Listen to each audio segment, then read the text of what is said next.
The equation is really simple here. Baby sleeps well equals you sleep well. If the baby doesn't sleep well, you're both cooked. Welcome back to the Dadiator channel, where we flatten the steep learning curve of parenthood by organizing all the overwhelming information, and we know there's a lot there, into clear, bite-sized, impactful videos for new moms and dads like you and I. It's the Dadiator. It's the Dadiator. Dadiator. With the Dadiators. This here is part 3 of our nesting mini-series. If you've missed part 1 and 2, those were all about feeding and the loo business, so make sure you check those out right after this one. Today we're diving into 5 items that help Messiah sleep better in those precious and rare stretches of uninterrupted sleep that you get early on. So, let's get into it. Number 1 in this list is crib and or bassinet. We actually got both, but you can totally get away with one or the other. Since in most Western healthcare guidelines, co-sleeping is not recommended, you'll want a dedicated space like a bassinet for bedside sleeping, or a crib if you're planning to have a baby in their own room sooner. If you have to pick between one or the other, I would say go for a crib because you'll get a longer usage out of them.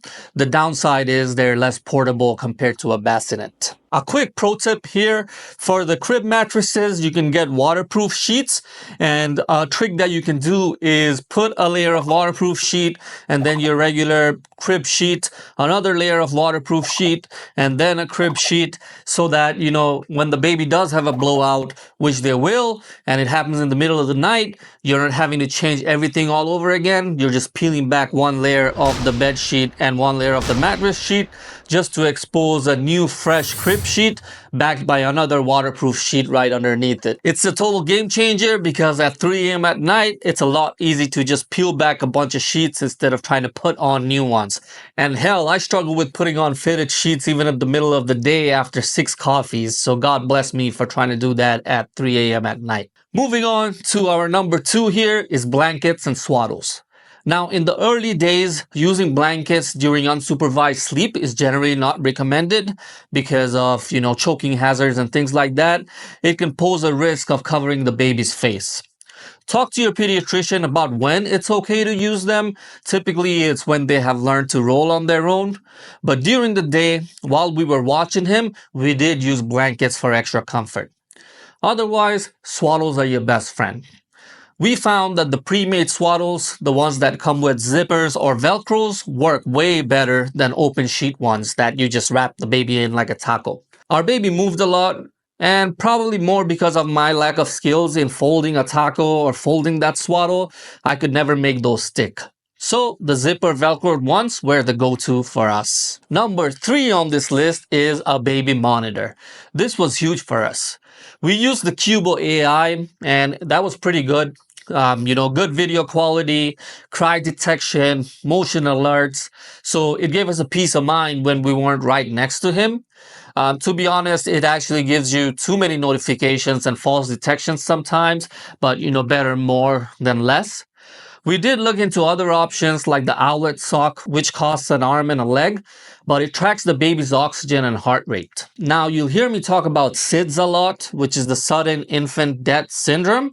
Now, this is something to be mindful of in those early days, and I'll explain it better in a future video.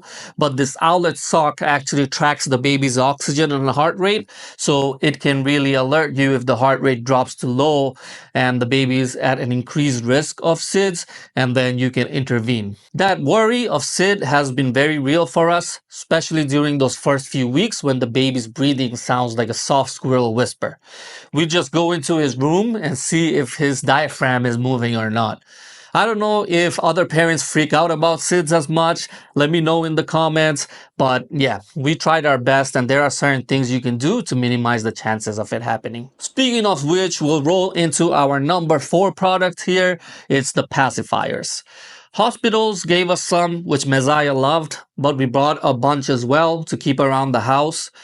This is really good for, when he'll wake up with those mild hunger cries, and then we just give him a little bit of soothing while we warm his bottle. It has also helped him sleep and stay calmer as well. Pacifiers has been found to reduce the risk of SIDS. The gentle suckling keeps part of the brain active during sleep, so your baby takes to it. It's a double win. But often some babies will just suck their thumbs, so you might not need it. Number 5 on this list is a white noise machine. Again, this is about safety as much as it is about sanity. With white noise machines, the risk of SIDS is apparently reduced. That's because the light sensory input that's coming from the noise actually helps keep the baby's brain from dipping into dangerously low level of activities, in which cases, it might not reboot again, and that results to SIDS.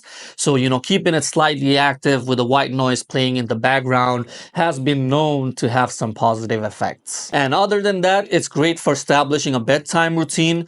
It really does calm the room, and surprisingly, it does dampen a lot of those louder noises that are happening outside. Yeah, so I think a white noise machine is worth having. You can get really inexpensive ones, and you can get more expensive ones as well. I don't think there's a huge difference. All right, so let's do some sleep talking.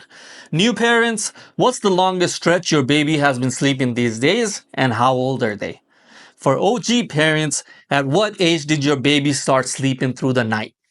Drop your answer in the comments because yes, this is something that all parents love to brag about, so let's talk about it. Also, hit that like button if you found this video helpful, and subscribe so you don't miss the next part where we talk about transportation gear and hygiene gear. Trust me, you'll want to know all about this stuff because you can't leave the hospital without it, and you can't live at home with a stinky baby. Until then, moms keep slaying and dads keep daddy-ating, and I'll see you next week.